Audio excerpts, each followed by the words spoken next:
네. 예, 질문 기회 주셔서 감사합니다. 로이터 통신의 김희진 기자라고 합니다.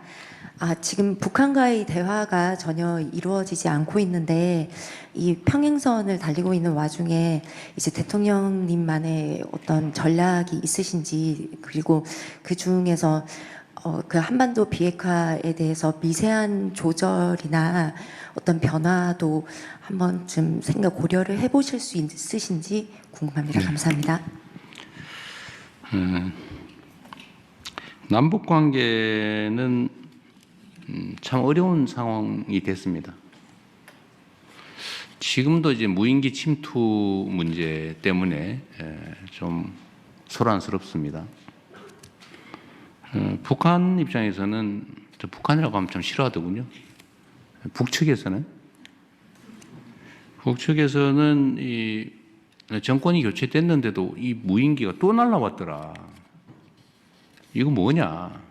말로는 뭐 대화, 소통, 협력, 평화, 안정 얘기하면서 뭐 사실은 공식적으로 못하니까 이제는 민간인 시켜서 몰래 또는 아니면 뭐 직접이든지 뭐 이렇게 하는 거 아니냐. 뭐 그런 의심도 들었을 테고, 원래 자라보고 놀란 것은 소통 보고 놀란다고 불신이 막 거기에 달아 있는 거죠. 제가 전에도 한 말씀 드렸습니다만, 뭐 제가 이런다고 북한 편 드는 건 아니에요. 뭐 말만 하면 북한 편 든다고. 역지사지 하는 게 역지사지. 네, 역지사지 하는 겁니다. 상대의 입장이 돼봐야 대화도 되고 뭐 조정도 되고 협의도 되고 하지 않겠어요. 저는 이제 야당 대표를 하고 있을 때도 마찬가지였지만 새로운 현상을 봤어요. 이 북측이 6.25 전쟁 직후에도 하지 않았던 행동을 하더라고요. 어떤 거냐? 그 군사 분계선에다가 3중 철책을 설치하는 거예요. 철책을 3중 철책을 설치해요. 돈 들여가지고 막 도로 만들고, 북한으로 연결돼서 그 돈 들여서 만들었던 철도 다 끊고, 다리 뭐 도로 다 끊고 거기다 둔덕을 쌓아요. 왜 그럴까? 결국 제 추측으로는 전차 방벽을 쌓은 거 아니야. 북쪽으로 뭐든지 못 넘어오게 막으려고 했던 것으로 생각이 됩니다. 6.25 전쟁 이후에 한 번도 하지 않던 행동이에요. 뭐 돈이 남아서 하는 것도 아닐 테고요. 그런 걸 보면 남북 간의 불신과 증오심, 대결 의식이 얼마나 높아졌냐를 알 수 있죠. 그런데 정권이 바뀌어서 우리는 강력한 국방력, 뭐 안보 역량은 키우되 대화와 소통을 통해서 싸우지 않아도 되는 상태, 싸울 필요가 없는 상태, 싸우지 않고 이기는 상태가 아니라 싸울 필요가 없거나 싸울 여지가 없는 평화적 공존의 상황, 이게 가장 확실한 안보다. 그게 경제 성장 발전에 가장 크게 도움이 된다라고 생각을 해서 대화하고 뭐 유화적인 조처도 하고 있습니다만 반응이 없어요. 그 와중에 어쨌든 이 무인기 사건이 터져서 이재명 정부도 믿을 수가 없겠다라는 또 하나의 징표, 핑계거리를 만든 거죠, 우리 입장에서는. 그래서 이게 꽤 엄중한 사안입니다. 그래서 철저히 조사하고 잘 대책을 세워야 되는 이유죠. 그만큼 한 남북 관계는 어렵습니다. 그리고 이 쌓인 불신과 적대 의식이 너무 커서 중국 시진핑 주석의 말씀처럼 석자 얼음이 어떻게 한 번에 녹겠냐, 이런 얘기도 우리 남북 관계에도 적용이 될 수 있을 것 같습니다. 남북 간의 관계에 대한 전략은 뭐 단순하면서도 뭐 확실하죠. 확고한 방위력, 억지력을 확보하고 그 기반 위에서 이 방위력과 억지력으로 위협하는 게 아니라 대화하고 소통하고 협의하고 존중하고 그래서 공생공령의 길을 같이 살고 같이 번영하는 길을 만들어간다. 통일은 지금 뭐 통일은커녕 뭐 전쟁 안 하면 다행인 상황인데 그건 좀 뒤로 미루더라도 평화적 공존이 가능한 상황으로 최대한 할 수 있는 걸 해나간다. 그 속에서 미국의 역할이 매우 중요하다고 생각이 돼요.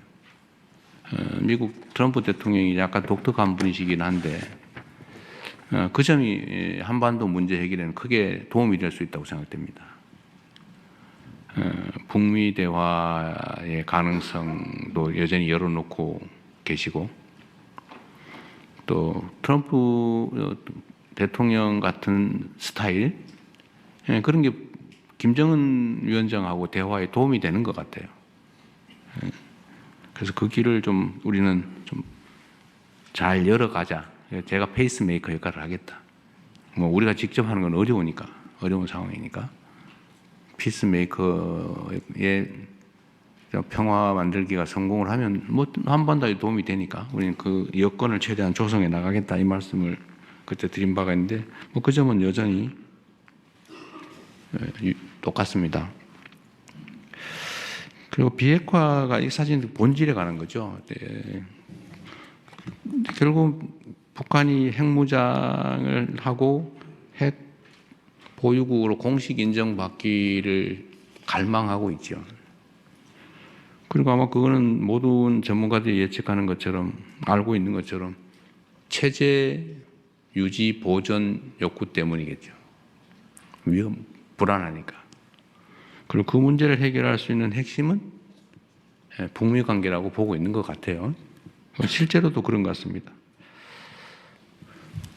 그래서 핵 문제는 이상적으로 본다면 북한의 핵이 없어지는 한반도 비핵화, 뭐 남쪽에는 없고 앞으로도 핵 무기를 보유할 생각이 없으니까 이제 북측에만 핵무기가 없으면 이제 한반도 비핵화는 되는 거죠.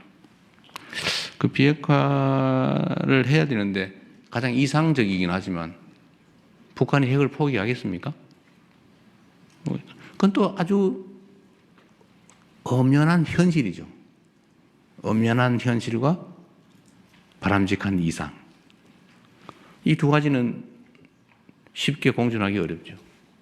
그럼 이 상태로 보면 계속 갈 거냐? 지금까지 전략은 그랬죠. 기다려보자. 견디자. 이상을 향해서, 이상을 꿈꾸면서 현실을 외면했죠. 결과는 어떻게 됐냐? 핵무기가 계속 늘어나고 있어요. 핵무기가 계속 자라고 있어요. 지금도 1년에 핵무기 10개에서 20개 정도를 만들 수 있는 핵물질은 계속 생산되고 있죠. ICBM 기술도 계속 개선되고 있겠죠. 언젠가는 북한 체제 유지에 필요한 핵무기 체계 그리고 미국을 포함한 전 세계를 위협할 만한 미사일 ICBM 기술 이런 걸 다 확보를 하고 그 다음에 남으면은 이제 넘치겠죠. 넘친다는 의미를 이해하시겠죠. 해외로 나가겠죠. 국가 밖으로, 국경 밖으로 전 세계 위험이 도래하겠죠. 이렇게 놔두는 게 과연 바람직하냐. 그래서 결국 실용적으로 접근하자라는 게 제 생각입니다. 제가 공개적으로 말씀을 드렸던 것처럼 현실을 인정하자. 그것도 이상을 포기하지 말자. 그럼 현실은 뭐냐? 계속 늘어간다. 제가 트럼프 대통령에게도 시진핑 주석에게도 딱 이렇게 얘기했던 똑같은 내용입니다. 공개적으로 한 얘기도 똑같죠. 더 이상 핵물질을 생산하지 않고 핵물질이 해외로 반출되지 않고 ICBM 기술을 더 이상 개발하지 않게 하는 것도 이익이다. 현재 상태 중단하는 것도 이익이다. 이건 현실이다. 아무도 손해보지 않는다. 중단시킨다고. 모두에게 이익이 있다. 그런데 거기에 대해서 일부 보상을 하면서 1단계로 이상은 포기하지 말고 가장 현실적인 거 중단하자. 는 협상을 하자. 다음은 핵 군축하자. 군축 협상하자. 그리고 길게는 비핵화를 향해서 가자. 뭐 체제 보장이 확실하고 관리 비용 많이 들고 그러면 뭐 없을 수도 있겠죠. 근데 그렇게 만들어 가야 되는 거 아니야. 단기, 중기, 장기로. 이 얘기를 저는 이제 정상들을 만날 때마다 하고 있죠. 그리고 이 점에 대해서 또 뭐 그러면 비핵화를 포기하는 거냐, 뭐 비핵화는 뭐고 핵 없는 한반도는 뭐고 왜 말이 다르냐, 뭐 온갖 얘기들이 있죠. 저는 모든 문제는 실용적으로 접근하자는 겁니다. 실제 도움이 되는 방향으로. 그리고 상대가 받아들일 수 있는 걸 해야지. 뭐 절멸시켜서 없애버릴 수 없다면, 현실적으로 존재하는 거라면 그렇게 상대를 인정하고 상방이 받아들일 수 있는 모두에게 도움되는 방법을 찾아가자라고 지금 계속 설득하는 중입니다. 뭐 효과가 있을지 없을지 모르겠지만 저로서는 제가 국민 여러분의 권력을 위임받아서 대한민국의 국정을 담당하는 한 대한민국 국민들에게 그리고 대한민국에게 또 전 세계에 그리고 북한에게도 북측에게도 도움되는 실용적인 길을 좀 찾자는 게 제 생각이고 또 그렇게 계속 추진해 나가겠습니다. 하여튼